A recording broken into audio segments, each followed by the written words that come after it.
Olá, amigos da JPTV e portal JP News. Esse é o programa Estúdio Aberto, transmitido ao vivo pela Rádio Progresso de Montenegro, a nossa RPM Rádio, sempre de segunda a sexta-feira, trazendo as notícias que são destaques aqui na região do Vale do Rio Caí. Estamos gravando o programa ao vivo aqui na RPM nesta quinta-feira, dia 28 de agosto de 2014, temperatura agradável, né? Temperatura fria, mas o sol deixa a temperatura agradável. Aqui está atrás de mim, já se preparando para chegar aqui a parte central do estúdio da RPM, João Batista Teixeira, com quem dividirei o programa nesta fria manhã de quinta-feira. João Batista Teixeira, tudo bem, Teixeira? Chegando, Adriano, bom dia, boa tarde, boa noite a todos.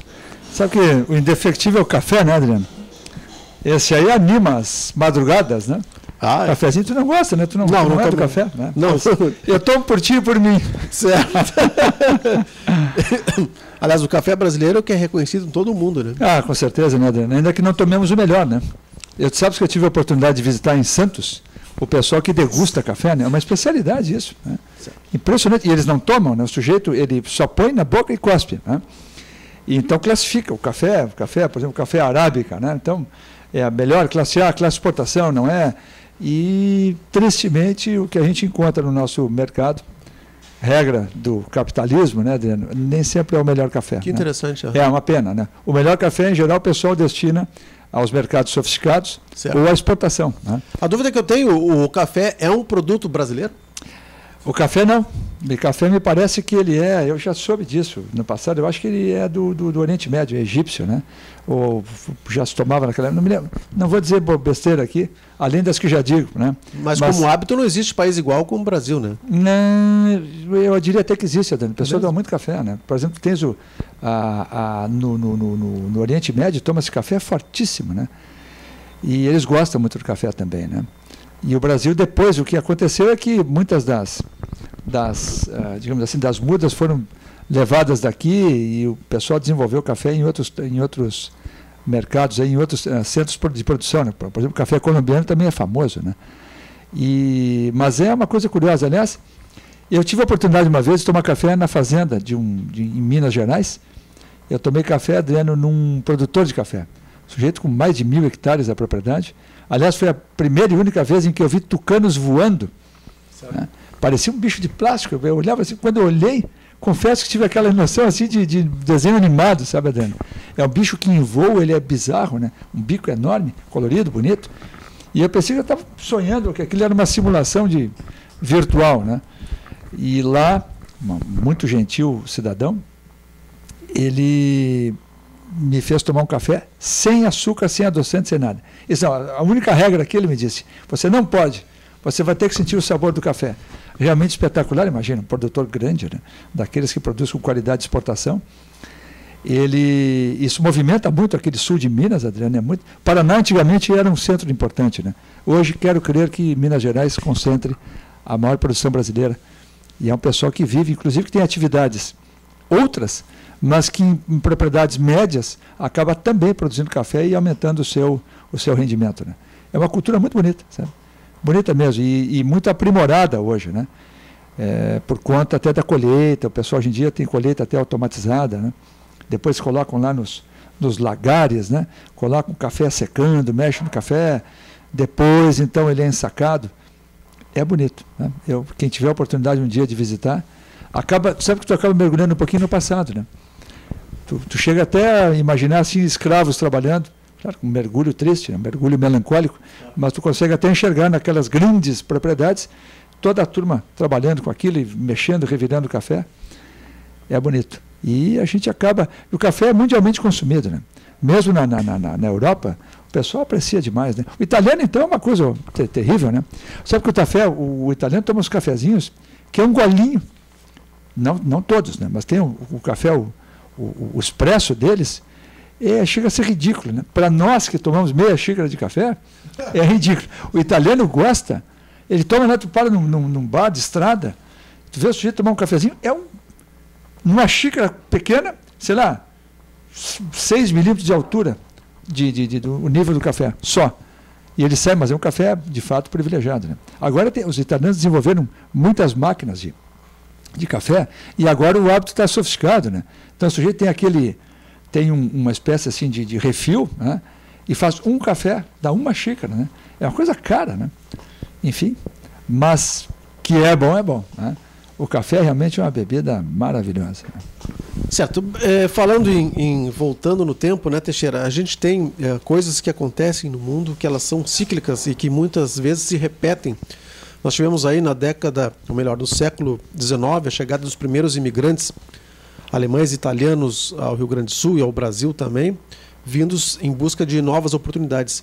Isso está se repetindo agora com ganeses que chegam a Caxias do Sul, a São Sebastião do Caí, que vieram aqui na onda da Copa do Mundo e ficaram justamente em busca de novas oportunidades, né? Então, como as coisas se repetem, né, Teixeira? Mas um viés totalmente diferente, né? Porque os imigrantes que aqui chegavam, eles vinham de acordo com planos do governo, né? Então, os pegaram lá o Major Schaeffer, né? Incentivados pelo plano do governo. Incentivados, sim, porque isso o pastor Dreyer, na série Esquecimentos e Lembranças, explicou com muita competência, né? O Império Brasileiro, Dom Pedro I, Leopoldina e o José Bonifácio, eles planejaram a vinda de imigrantes, né? Grande parte da intenção não era só, digamos assim, aprimorar os artesãos aqui no Brasil, mas também constituir uma milícia, né? Constituir uma turma de guerreiros, digamos assim, que pudessem, de alguma forma, subsidiar o império recém-criado, né? Porque o Brasil se tornara independente de Portugal e boa parte das tropas era comandada por filhos ou por portugueses, né? Então o Dom Pedro I tinha uma certa dificuldade, ele queria uma força auxiliar, digamos assim, com outra orientação, com outro espírito. E acabam pegando boa parte das sobras, digamos assim, das guerras napoleônicas, né? Que, enfim, a Europa entrar fora pacificada, né? O Napoleão, derrotado em Waterloo, vai para o seu exílio, né? Onde morre depois. E essas pessoas que vêm aqui, muitos eram que o imperador chegava a fazer entrevistas, ele próprio. Desembarcava lá uma turma de imigrantes, ele mesmo ia conversar, o pessoal se surpreendia com isso, né? Pô, a autoridade máxima do país vem conversar comigo, mas é porque ele queria ver de perto quem podia ser recrutado, né? Agora, esses ganeses que estão chegando, esses vêm a revelia, né? A bem da verdade, é muito discutível digamos assim, a política de imigração que o Brasil está adotando. Eu acho que nós estamos sendo, eu ousaria dizer, vitimados até por um governo que tem um viés, não sei qual é o viés, né? Os haitianos chegando no Brasil, por exemplo, né? Diz que há um número muito grande deles, né? Isso é de interesse do país? Isso é uma coisa que tem que ser discutida. Não é aqui nenhuma falta de caridade, nenhuma falta de fraternidade universal, mas quando nós temos uma população como a nossa, que tem tantos problemas como temos, nós ainda vamos aceitar um pessoal pouco qualificado, porque essa turma que vem de lá é pouco qualificada, né? Sobretudo os haitianos, né? Os ganeses estão sendo utilizados aqui em algumas fábricas da Redondeza nas funções mais simples, mais modestas, né? Preenchendo algumas ocupações que já não querem ser, os brasileiros não querem exercê-las, né? Será que esse é o caminho? Nós vamos pegar essa turma para paletear saco, para paletear caixa, né? Qual é a estratégia? Ou nós vamos modernizar as nossas fábricas, colocando empilhadeiras, material de movimentação de carga, né? Ou vamos para um modelo mais atrasado, que é usar essa mão de obra de maneira mais bruta, né? Isso não foi discutido, né, Adriano? Então o pessoal vem para cá, isso não existe, no meu entender, isso não existe. O sujeito vem para cá para um espetáculo, para um evento, que é a Copa do Mundo, e ele decide ficar. E consegue um visto de permanência, né? Daqui a pouco consegue a dupla nacionalidade. Qual é a estratégia, qual é a política, qual é a visão brasileira? Nunca não se ouve falar, né? Nós só temos a notícia de que o pessoal ficou. Mas não são exilados políticos, né? Não estavam porque há uma razão humanitária, né, Adriano? Olha, o sujeito foi perseguido lá, está sendo, né, saindo de uma guerra civil, é diferente. Então, sobre esse aspecto, seria muito mais humanitário abrigar aqui gente da Síria do que de Gana, né? O sujeito que veio de lá pulou fora, mas como assim pulou fora? Tenta tu fazer isso na Europa, por exemplo. O Adriano toma um avião amanhã de manhã, desembarca na Alemanha e ele diz, vou ficar aqui na Alemanha, vou ficar aqui porque lá no Brasil está ruim, né? Não funciona assim, né? A tua permanência máxima acaba sendo de 90 dias na Europa. Tu não pode ficar mais do que 90 dias e muito menos trabalhar, né? tu não tens autorização para trabalho e permanência, volto a dizer, 90 dias. E se tu descumprires a linha, digamos assim, da comunidade europeia, tu ficarás impedido, me parece que por 5 anos de voltar à Europa. Se alguém te pegar lá, como eu vi já gente em aeroporto sendo entrevistada por conta disso, né? O sujeito fica lá, digamos, de maneira clandestina, porque quando tu chegas na Europa, o sujeito carimba no teu passaporte. Claro. Então, na hora de ir embora, o agente da lei dá uma olhada lá, vê o momento de entrada. Poxa, você está aqui há 6 meses, já te toca lá para um local em que tu serás entrevistado e punido, né? Tem a coisa rigorosa, tem até, dependendo do aeroporto, tem até um juiz que decide na hora, né? E se ele te imputar uma culpa nisso, tu acaba ficando impedido de voltar. Imagina ficar 5 anos impedido de voltar para a Europa. É uma confusão, né? E aqui no Brasil nós estamos abraçando, venha de onde vier, volto a dizer, não sou contra ajudar quem quer que seja, mas a gente não pode resolver o problema dos outros antes de resolver o nosso, né? Se nós temos tantos dramas aqui, Adriano, nós ainda vamos assumir mais gente. Eu acho um erro histórico, viu? Muito bem, Teixeira. Estamos aqui com o Estúdio Aberto, um programa de rádio transmitido pela Rádio Progresso de Montenegro e também gravado pela JPTV. Está sempre postado no portal JPneus. Teixeira, vamos fazer uma propaganda interna aqui. A nossa JPTV está com uma programação variada. Agora estreou uma das séries mais consagradas de todos os tempos, que é Os Waltons, né?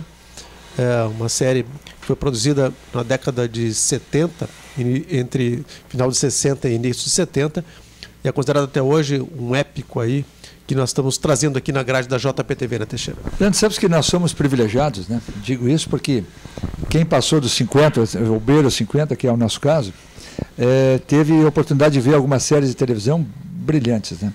Tu sempre fala de uma outra, cujo nome agora não me lembro.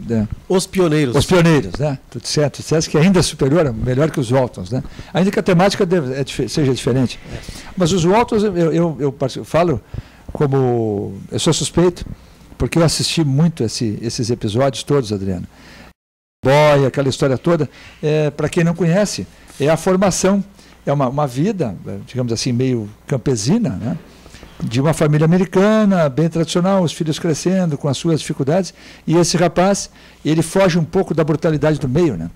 A turma vive ali na base da caça, da produção, da marcenaria, e ele tem sonhos diferentes, não diria nem mais altos nem mais baixos, mas diferentes.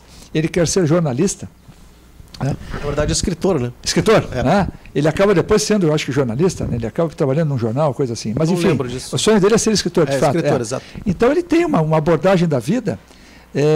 De alguma forma ele está sempre fazendo uma sinopse do que se passou. Então tem um episódio qualquer, um sujeito que entra lá, um bandido ou não, ou uma caça que ele refuga, né? Na hora de matar o peru, ele fica com pena do animal, não mata. Então ele se envergonha e ele diz para o pai, puxa vida, né? Ele pede desculpa ao pai e o pai diz para ele, não, mas você é viril, né? Você simplesmente tem uma visão diferente. E isso tudo Adriano, eu acho que é uma época em que havia sempre um fundo moral, né? Volto a dizer aqui, dias atrás comentávamos aqui de moral. Pessoas, porque bom, moralista, não. Moral é a distinção entre o bem e o mal. É difícil fazer isso? Às vezes até pode ser, né? Uma mentira caridosa, né? Puxa, mentiu. Isso é uma coisa, está na linha do bem ou na linha do mal? Há controvérsias. Mas, no geral, tu sabes que se eu colocar uma panela, se eu derramar em cima de ti uma água fervendo, né? Isso vai te causar um mal, né? E, portanto, não há dúvida. Há muita coisa na qual não há a menor dúvida. Se é bem ou mal. Você comer e vomitar, ou você comer a ponto de vomitar, isso é uma coisa no terreno do bem ou do mal? É óbvio que é do mal, né? Então, todas as coisas que são agressões, não é como a sociedade está colocando hoje, isso é só uma questão de opção. Não. Há um direito natural. Nós não podemos usar do nosso corpo de maneira errada, né? Siga as instruções, né, Adriano? Sim. De alguma forma, tu não pega um computador e atira ele na parede. Ou se ele está para 110, tu não coloca em 380. E a vida, o nosso corpo, também não é muito diferente, né? Há várias coisas que são impróprias. E dentro dessa impropriedade, brotam coisas muito erradas, que a sociedade hoje tem muito medo de tocar nesse assunto, né? Não, porque isso é preconceito. Preconceito é uma pinóia, claro que não, né? Hoje em dia as pessoas parecem que não têm mais direito de ter opinião, desde que só se ela for concordina, digamos assim, né? Se ela discordar daquilo que se coloca como politicamente correto, o sujeito não pode abrir a boca. É por isso que a nossa sociedade vai calando e admitindo cada vez mais erros, né? Então, dentro dessa linha do bem e do mal, o seriado dos Waltons, ele trabalha muito isso, né? E o rapaz é um rapaz inteligente. Eu admiro quem escreveu a série, sabe? Acho bacana, recomendo a todos aí que peguem aí na grade, volta e meia, assistirão os Waltons e alguns seriados. A gente procura privilegiar, Adriano, coisas que tenham um fundo moral, né? Coisas que contribuam, né? Coisas que façam as pessoas refletirem um pouco. E quando termina o episódio, isso é uma coisa bacana, fica uma sensação boa, né? É como se houvesse aprendido ou tivesse um prazer, o oposto do sofrimento, né? Puxa vida, o que aconteceu? Que foi bacana, foi uma mensagem bonita, né? Essa é a intenção. Muito bem, Teixeira, são agora 11 horas e 48 minutos para quem ouve a gente ao vivo pela RPM Rádio. Vamos lembrar agora alguns detalhes do esporte. O Inter levou uma chapuletada ontem no Bahia, em pleno Beira-Rio, perdeu na Sul-Americana e o Grêmio joga hoje contra o Santos pela Copa do Brasil, Teixeira. Mas é do Inter. Vocês estavam conversando aqui ontem aqui no estúdio, vocês comentavam, acho que tu comentasse com o Rogério aqui, poxa, nós estamos abdicando vocês já tinham a suspeita que estava abdicando da Sul-Americana? Por quê? Porque o time misto? Isso, exatamente. Um time misto forte, né, Adriano? O pessoal elogia o Wellington, por exemplo, né? Tiraram o Rafael Moura, mas você não quer o Rafael Moura. Quer dizer, ele não jogou, ele atendeu a torcida, né? E o Inter tomou de 2-0. Mas não acho que seja assim uma... Eu vi a cara do... Eu não assisti o jogo, tu assististe? Não. Eu também não, mas eu vi no final da noite, antes de dormir, eu entrei lá para ver o resultado. O Abel estava com uma cara muito passada, ele estava muito bravo com o time, né? E perder dentro de casa, né, Dani, por 2-0 para um time, por mais que respeitemos a turma os bons baianos, né? Mas não é para perder dentro do Beira-Rio, perder para o Bahia, né? Enfim, perdeu. Parece que realmente está abdicando. Agora, qual será a estratégia? Conquistar o título brasileiro vai ser difícil para qualquer time além do Cruzeiro, né? Mas quem sabe ficar entre os 4, né, Adriano? Talvez essa seja uma determinação aí do Abel com a diretoria. Olha, vão abrir mão de tudo para pelo menos entrar na Libertadores do ano que vem. Mas é perigoso, né? Acho que sim. Bastante perigoso. Porque o time está numa linha, não diria uma linha de descenso, mas deu uma vaciladinha, né? Perdeu por São Paulo dentro de casa e agora isso abate um pouco, né? Abate a própria torcida, né? E começa, quem sabe, a haver reclamações, Adriano, aí até descabidas, né? O Inter vinha bem, boa campanha, um plantel interessante. E ontem, vocês tem um detalhe, ontem jogou o Alex e o Arangues, pô. São titularíssimos, né, Adriano? Ou o Alex não é titular? É. Então, meio de campo ali só não estava o D'Alessandro. No mais estava inteiro. Não sei se o Inter jogou assim com um time tão michuruca, né? Eu acho que talvez sofrendo um pouquinho de... Ou naquela linha que eu já comentei aqui, que tu contestaste de certa forma, que o Inter já não vinha tendo vitórias muito convincentes, né? Estava meio choradinho, ganhou lá na Bahia, chorado, foi do próprio Bahia que ganhou, não foi? Chorando, um jogo horroroso, né? Depois um gol contra do cara do Goiás, 1-0. Não eram vitórias assim, não é como do Cruzeiro, ontem que meteu 5, né? Tudo bem, um time lá, mas eu acho que foi contra o ABC ou algo assim. Mas meteu 5 em casa, desconheceu, patrolou o adversário, né? Time que está bem, joga desse jeito, né? Quanto ao Grêmio, adversário duro, né? Porque o Santos vem aí de maus resultados no Campeonato Brasileiro e acho, não sei se joga o Robinho, né? É uma figura para o futebol brasileiro e ele faz diferença, né? Lá no Milan, em termos de Europa, ele já não era mais nada. Mas aqui no futebol brasileiro, enfraquecido, né? Ele é estrela, né? Assim como o Kaká. O Kaká entrou no São Paulo, olha, ninguém mais quer ele lá na Europa, do ponto de vista competitivo, ninguém mais quer. Real Madrid, Milan, ninguém mais quer. Mas aqui ele faz diferença, né? Para ver como nós andamos mal das pernas, né? O sujeito vem de lá em fim de carreira e entra aqui e vira estrela, né?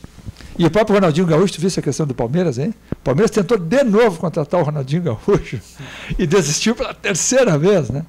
Diz que ele tinha exigências, inclusive, se o time não caísse para a 2ª divisão.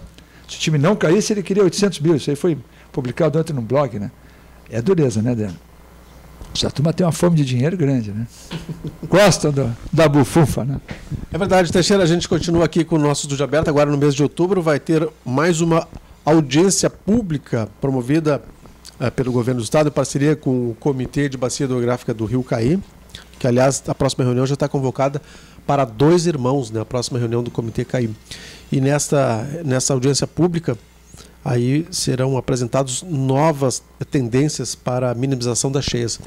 O engenheiro da EG Plus, na audiência pública que houve em Pareci Novo, na Escola Beto Roque, ele chegou a dizer que os projetos podem ser alterados, né, em função das reivindicações das comunidades, né? O prefeito de São Sebastião do Caí se manifestou, já disse que está um erro de cartografia. O prefeito de Pareci Novo também se manifestou dizendo que não apoia a construção de forma alguma do dique em São Sebastião do Caí.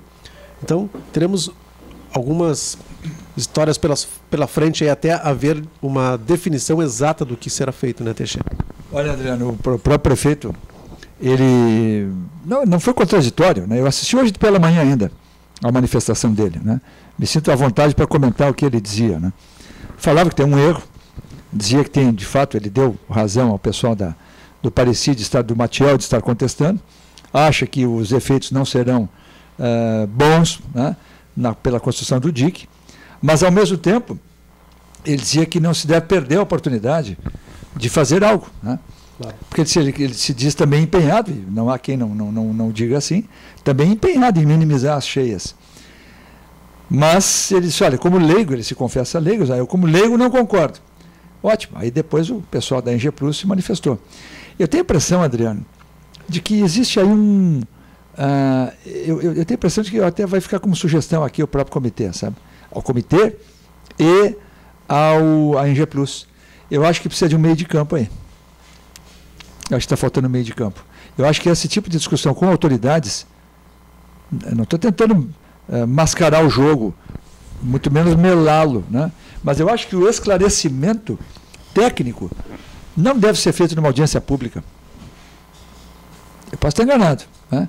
Mas eu acho que as autoridades constituídas aqui do Vale do Caí, os prefeitos em particular, eu acho que a própria EG Plus poderia fazer algumas, não é favorecimento de quem quer que seja, mas de convencimento, de discussão, porque eles têm o poder, Adriano, de jogar água fria na fervura, né? O próprio prefeito Darcy Launer fez um comentário, ele dizia, eu como leigo e coisa e tal, mas eu acho interessante, não podemos perder a chance, mas aí ele mencionou que qualquer um de vocês que estão aqui, se qualquer um de vocês interpuser um recurso, vocês param qualquer obra. Nossa. Ele disse isso na audiência pública, está na JPTV. Né? Então, complica o jogo, né, Adriano? Bastante, né? Quer dizer, aí o situação não vai avançar, né? Nós estamos sabendo por essa questão eu me pergunto, isso é uma questão de foro íntimo, inclusive, né? Democracia, democratismo, né? Quer dizer, hoje em dia tu pode impedir qualquer iniciativa, mesmo a iniciativa correta. Um sujeito dela discrepa, eu discordo, eu discrepo, para tudo. Complicado, viu? Então, entre o mar e a terra, né? Entre o céu e a terra, meio caminho aí, acho que nós precisamos de bom senso também na sociedade, né? Quando tu tens 2 prefeitos, são 4 municípios interessados, Adriano, né? Vamos denominá-los aqui, Montenegro, Pareci Novo, São Sebastião do Caí e Harmonia. Ora, 2 prefeitos já se manifestam com grandes dúvidas ou contrários. O de Montenegro também, né? São 3, então. Então, puxa, aí a coisa complica mesmo, né? Então estaríamos perdendo tempo? A coisa não vai avançar. Eu acho que aí existe um poder mais alto que se alevanta, como se dizia antigamente, né? Que é uma associação como a ANVARC, né? Que pode fazer esse trabalho. E o presidente da ANVARC atual é de São Pedro da Serra, não? O presidente da ANVARC é o Rafael Riffel. Agora é o Rafael Riffel, né? Eu acho que ele próprio poderia dizer, olha, eu quero uma reunião com a EG Plus, com o Comitê CAI, mas a portas fechadas no bom sentido, né? De dizer, olha, vamos sentar os prefeitos aqui, vamos conversar. Inclusive, numa entrevista que foi concedida aqui no Grupo Progresso de Comunicação, no Jornal Progresso, o biólogo Rafael Rautenhofen, ele criticou a posição secundária, até terciária do comitê nessa questão toda, né? Pois é, né? O comitê está sendo jogado num plano bem secundário, né? É um risco, né, Adriano? É um risco, mas só que o comitê é o grande organizador disso tudo, né? Sem dúvida. Foi o comitê cujas discussões acabaram viabilizando isso, né? E a Tânia Zopas é uma pessoa que se esforça demais, tem uma paciência enorme. Adriano, você tem uma paciência, olha, não é fácil tu lidares, tu te expores em audiências públicas como esta, né? Mesmo o pessoal da EG Plus, porque entram os leigos, confessos ou não, E que discutem, às vezes, alguns dão palpites bons, alguns dizem algumas asneiras, mas faz parte, né? É preciso ouvir, é preciso buscar consenso. Mas o consenso se constrói de forma também reservada, sabe, Adriano? Não é ilícito isso. Olha, eu tenho uma dúvida. O prefeito de São Sebastião cair, senta com ele. Acho que é uma boa coisa. Olha, não é privilegiado. Olha, você é um formador de opinião. Você é um formador de opinião. Nós precisamos ter a sua aquiescência, nós precisamos ter o seu empenho para viabilizar, para depois buscar verba, né? Mas precisa convencê-lo. Então, vai ser ali numa reunião como aquela? Eu acho que não. Eu acho que a ING Plus tem que escutar as restrições, os comentários que, digamos assim, que depõem contra o projeto, contra as soluções, mastigar isso, digerir e depois sentar de novo. Não em audiência pública. Eu acho que a audiência pública mistura alhos e bugalhos, né? Ela é fundamental para que nós tenhamos uma decisão de consenso. Mas os formadores de opinião têm que ser trabalhados de uma maneira diferente. O camarada chega lá, despreparado, ou desconhecendo as coisas mais importantes do ponto de vista técnico, ele pode, na verdade, jogar a água, ele pode apagar o fogo. O problema não é diminuir a temperatura da água, é apagar o fogo. E fazer com que esse estudo, que é um estudo que eu reputo mais uma vez aqui como sério, que esse estudo simplesmente seja engavetado, como foi o projeto dos alemães um dia. Claro. Nós corremos esse risco. O projeto dos alemães ficou lá, ninguém mais fala, né? Esse projeto da ING Plus, Metroplan, Comitê CAI, vai para frente ou não? Eu gostaria que ele não tivesse o mesmo destino, viu, Adriano? E o risco é grande, né? Nós não podemos misturar interesses pessoais ou opiniões arraigadas com ciência. O certo. Que o pessoal, o próprio palestrante lá da ING Plus, depois da manifestação do prefeito Darcy Lauermann, ele entrou, na nossa edição aqui está muito claro isso, ele entra dizendo que ele, como técnico, não tem a menor dúvida dos resultados. Isso é importante, né? Claro. Ele está pondo ali, ele está pondo mais ou menos naquela linha, né? Olha, eu rasgo meu diploma se não for assim. Eu acho importante, ele não disse isso, né? Mas há um ponto que o técnico, que o engenheiro, o cientista, ele não é um cientista, mas é um engenheiro, pode até ter formação, iniciação científica, mas o engenheiro está dizendo, olha, em cima das simulações do ferramental de que eu disponho, de que eu usei, eu não tenho dúvida. Aqui ouvir, né? E em cima disso, então, contestar e ouvir de novo. Constrói o consenso para a gente chegar num ponto, Adriano, de realmente fazer algo, né? Senão, todo esse estudo aí vai dar em nada, que seria trágico, né? Sobretudo aqui para Montenegro, que pode diminuir pelo menos meio metro, segundo os estudos. Sabe o que é meio metro? Sim. São, sei lá, se bilhões de litros, não calculei, mas com a extensão, com a área, meio metro, meu Deus do céu. É uma coisa estúpida, né? Ok, Teixeira, ficamos por aqui com o Estúdio Aberto. Obrigado pela participação mais uma vez, Teixeira. Imagina, são temas candentes aí. Nós podemos, eu até sugiro, Adriano, que nós coloquemos esta, fica aí como sugestão de pauta, né? Que a gente mastique um pouco melhor esse negócio, né? E até quem sabe que como sugestão, vamos fazer como um veículo de comunicação, veiculando e informando e sugerindo, né? Acho que nós precisamos fazer tem que ter um foro duplo aí para a gente, porque senão fica só como opinião. Claro. Votação, mas votação pouco esclarecida, né?